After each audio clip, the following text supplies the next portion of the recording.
Hello YouTube, Freddie Cardona here. Welcome back to another Driving in the News for March 16th, 2023. Sunshine mixing with clouds this afternoon, and it's going to be a mild day. 56 degrees in the city. You could hit 60 in some of the inland suburbs. 35 now, mostly clear. Humidity is 36%, and the winds are west at around 10 miles an hour.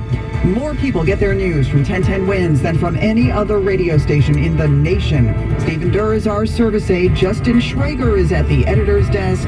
I'm Susan Richard. All news, all the time. This is 1010 Winds at 92.3 FM, New York. Good morning, 35 degrees at 8 o'clock. It's Thursday, March 16th. I'm Lee Harris, and here's what's happening. 5 women working at a mall in Hackensack overdosed on fentanyl yesterday. They were found passed out in the garage at Riverside Square. Cops are trying to figure out what happened.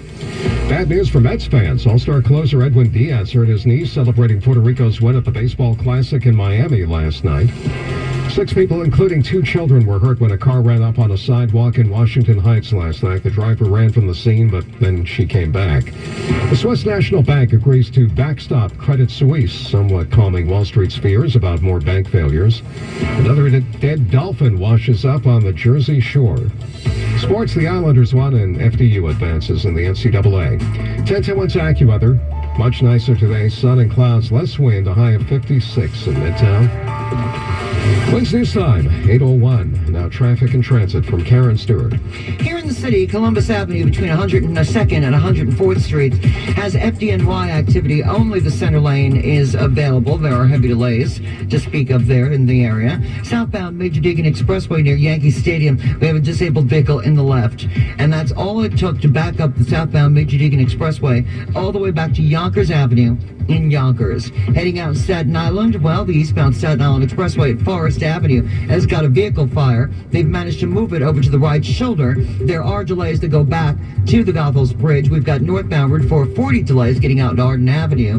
Those delays don't go back too far. And as we check what you need to know about the bridges and tunnels, the Verrazano Bridge into Brooklyn is a moderately heavy ride, especially getting onto the eastbound side of the Bell Parkway. Excuse me. As far as the Hudson River crossings go, we've got 45 minutes in at the GW Bridge, 30 at the Lincoln, 35 inbound at the Holland Tunnel, and with mass transit, we've got Newark to World Trade Center line delays on the path, and Bronx-bound 4 and city-bound 6 express train, subway train delays as well. We're sponsored by Charles Tyrrett. Hit the refresh button on your workwear wardrobe with quality menswear from Charles Tyrrett. The London brand makes it easy for you to look and feel your best. Check out their famous range of over 6,000 sharp shirts at cdshirts.com. Use promo code TRAFFIC to get 3 shirts for $99, plus free shipping. I'm Karen Stewart, 1010 Winds on 92.3 FM. 5 women who work at a mall in New Jersey somehow overdosed on fentanyl yesterday. Fortunately, they were all saved. Now police are trying to figure out what happened, as Glenn Schuck reports from Hackensack. A number of frightened and frantic mall goers calling 911 about 5:15 yesterday afternoon when they saw these women laying in the ground here at the parking garage at the Riverside Square shops right off of Route 4. And even before first responders could get here moments later, this employee says he did what he could to help. I just got recertified 2 weeks ago. I've been CPR-AD certified for a little while, but I just got recertified, and it's different from training when you're versus being hands-on. So it was a little nerve-wracking. Hackensack police confirming that first responders used Narcan and CPR to bring these women back. 4 of the 5 had to be hospitalized. They range in age from 29 to 41. Police now trying to investigate the source of where this drug came from.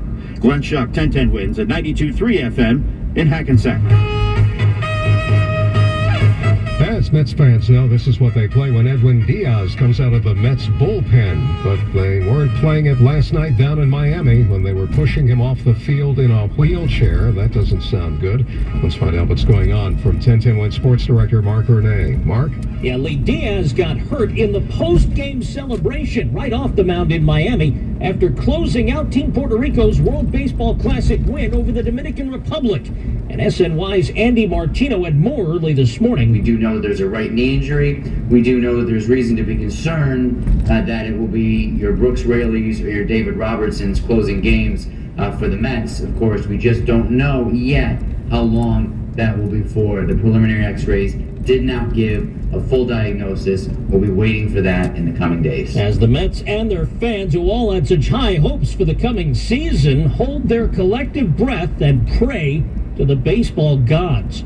Mark Renee, 1010 Wins Sports on 92.3 FM. Aaron Rodgers says if it were up to him, he'd already be a New York Jet. He went on the Pat McAfee show yesterday and said it's actually his current employers, the Green Bay Packers, who are holding up the show. I made it clear that my intention was to play, and my intention was to play for the New York Jets. I haven't been holding anything up at this point. It's been compensation that the Packers are trying to get. Aaron Rodgers says he spent 4 days in total darkness before making his decision to join the Jets. This fan, for one, is glad he did. I love to see that Aaron Rodgers following Brett Favre. By playing one season. Anyway, if the Jets sign Aaron Rodgers, we'll let you know right away. 1010 Wins AccuWeather. Nice and milder for the rest of the day. We'll have sun, some clouds, and a high of 56. In Midtown, it's 35 now and partly sunny. Humidity at 36. The winds No more cold. around 10. 35. We're going up to 56. 6 people, including 2 kids, were hurt last night when a car went out of control and jumped a curb in Washington Heights. This man saw it happen at Broadway and 190th, right outside the R.G. Ortiz funeral home, and he says he tried to help the mother of the children. She started screaming, and everybody got panic because, even myself, I got more panic from her screams than the accident himself. The kid suffered only minor injuries, but one of the 4 adults had a broken leg. The driver initially took off on foot, but then came back. No decision yet on whether to charge her. Wall Street was made very nervous yesterday by the prospect of another bank failure, this one overseas. The Saudi National Bank says it wasn't going to pump any more money into struggling Credit Suisse, in which it is the largest shareholder. That sent bank stocks into a tailspin, but as the BBC's Jonathan Josephs reports, shares recovered somewhat when the Swiss National Bank agreed to come to the rescue. Credit Suisse was down more than 24% at the close of European trading. It's led Switzerland's central bank and its financial regulator to feel compelled to reassure investors that they will support the bank. In a joint statement, they said Credit Suisse does have the funds it's required to hold as a systemically important bank.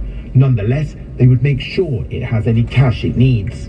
Today, Treasury Secretary Yellen goes before the Senate Finance Committee to talk about the president's proposed budget. She can expect a lot of questions about the stability of the banking system as well, and she's expected to tell the senators that the system remains sound and Americans can feel confident about their deposits.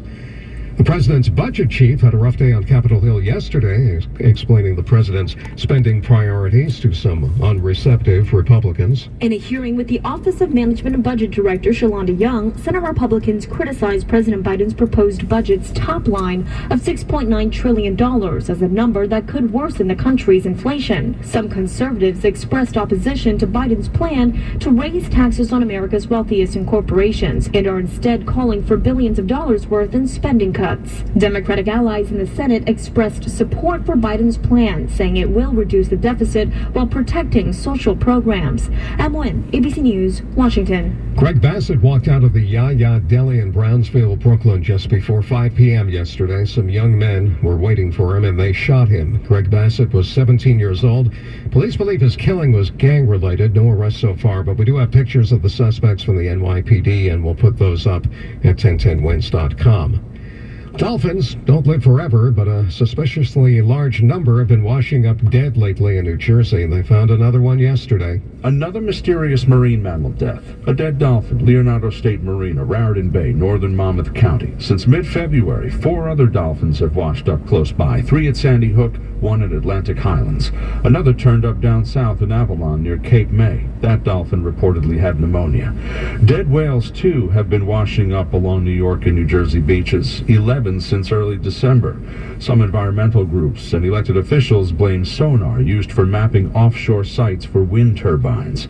Both NOAA and New Jersey DEP say there is no evidence of this. One theory is the ocean is warming, migration patterns are changing, sea mammals following schools of fish are coming closer to shore and thus closer to the busy shipping channel that leads to New York Harbor. Sean Adams, 1010 Wins on 92.3 FM. 36 degrees now. It's partly sunny, and we're going up to 56 in Midtown today.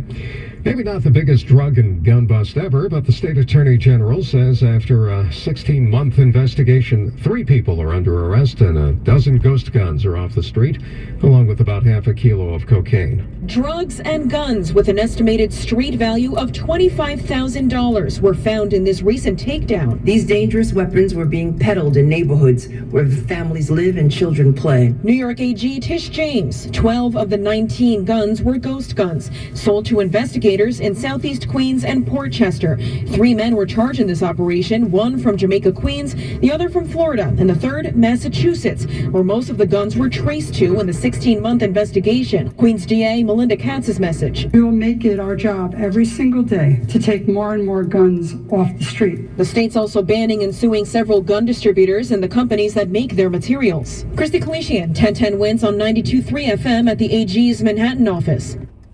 Thank you for joining me this morning in this episode of Driving in the News. And for those of you who have just clicked for the first time on my video, I have a mission to record history by recording my morning commute, listening to the news on a daily basis.